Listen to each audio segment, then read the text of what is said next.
part D.2, code of Duke example. So in this part, I want to explain two JSP files in our Duke example.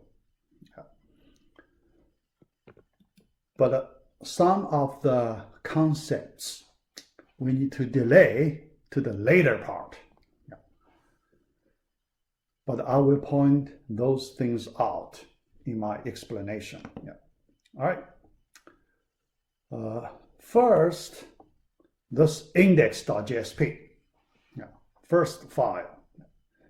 Second file, response.jsp. All right. The first, we can see something special here. This is what we call the JSP directive.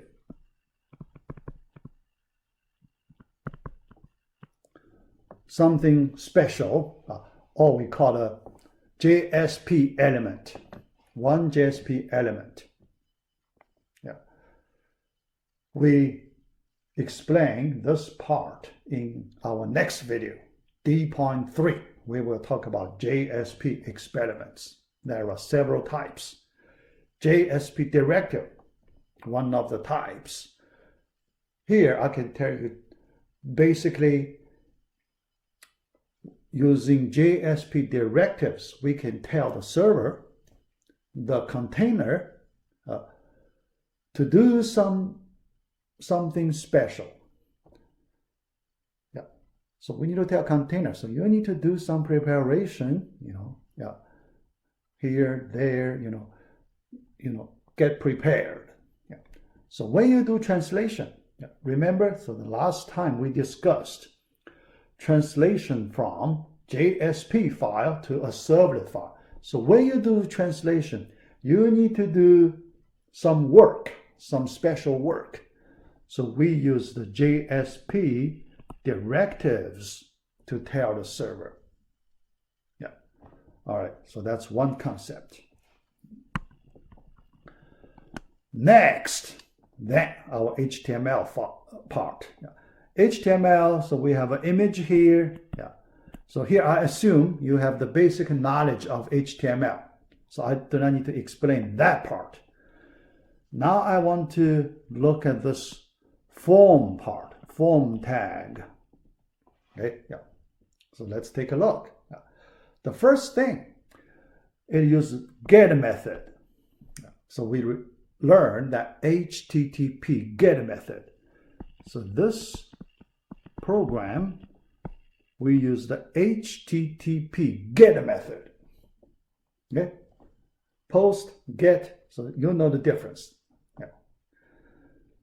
Another thing is, for this form tag, we didn't use the action attribute. Action equals what? We didn't specify the action value for this form. What would happen? Because usually, when we use the action attribute, we specify data processing file. Data processing file. When the form is submitted, which data processing file we want to call to process this form? That's the meaning. Otherwise, how do we specify that data processing file? We have no chance to do it. Here you have the chance. You use the action attribute to do it. Now the question is, if you do not specify the action attribute, what is the default data processing file, right? There is a default data processing file we can use. Default is itself. It's submit, because if there is no target data processing file to send, you send to yourself. This form is submit to itself, index.jsp for this example, to itself. Okay. Because this file, JSP, we know JSP, it can process dynamic content, right? Yeah. It contains Java code. It can process dynamic content. So any JSP is eligible to be a data processing file. Yeah. So it can be used as a data processing file. Yeah. All right, so for this example, so you know, the form will be submitted to the same file here. Yeah. All right. Then next, input field, name, parameter name, username. So the value entered by the user. Yeah. So when you send the data,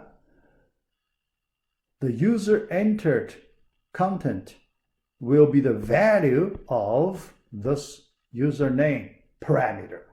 Okay, yeah. After the submission. Yeah. All right. Then next part. This part is the data processing logic.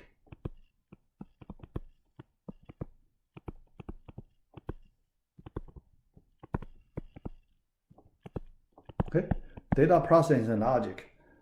Yeah, because based on this part, we know index.jsp will be used to do the data processing. So which part doing the data processing?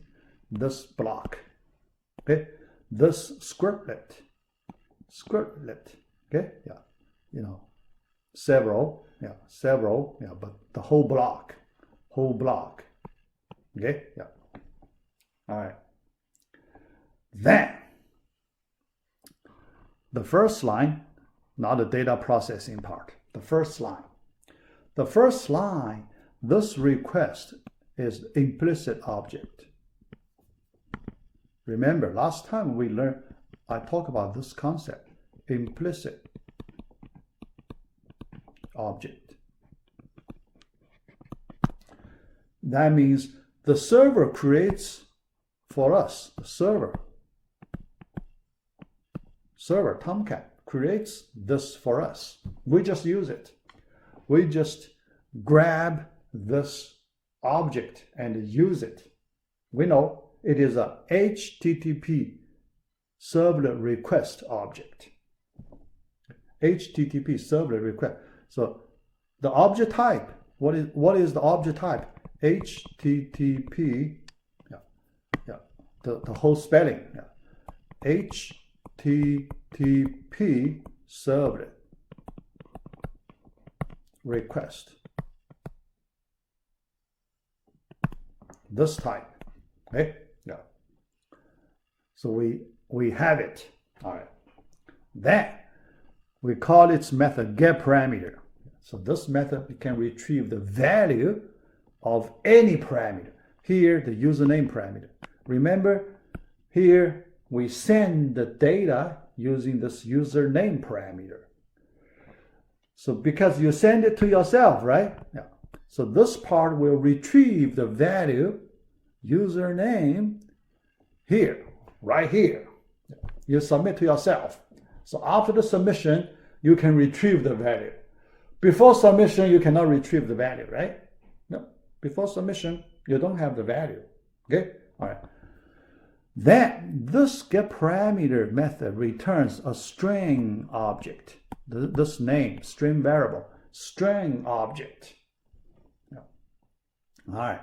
Because it is string object, before you use it, you should check if it is null or not. Because sometimes it is null. Nothing there. Null object. If that happens, you should do something. Okay? So here, you can see if it is null object, we skip it. We do nothing. If it is null object, we don't do any special data processing work. Okay? Just skip.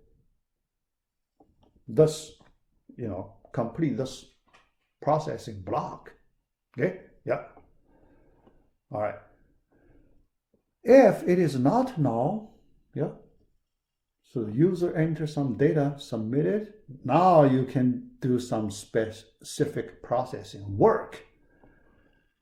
The processing work include another JSP to produce the response. So we call response.jsp. Another JSP to produce the response. Okay. All right, so that JSP producing response is here. It generates the response content. So what's the content? Very short line. Hello something, right? The value of, so here you can see in that response.jsp, we use another special expression. Look at here. Less than percent sign square, equal sign, sorry, not square, equal. Look at this equal sign. It's special. For our usual scriptlet, we don't have the equal, right? But here there is an equal sign. Okay? That's special. That means a JSP expression.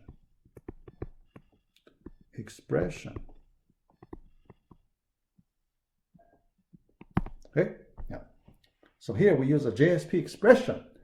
The detail of the JSP expression, I leave to next video. A lot of properties. So here,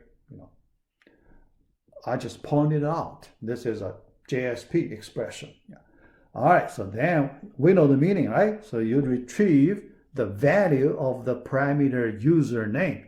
So hello, that particular user name. So you complete the processing. So you complete the whole thing. Yeah.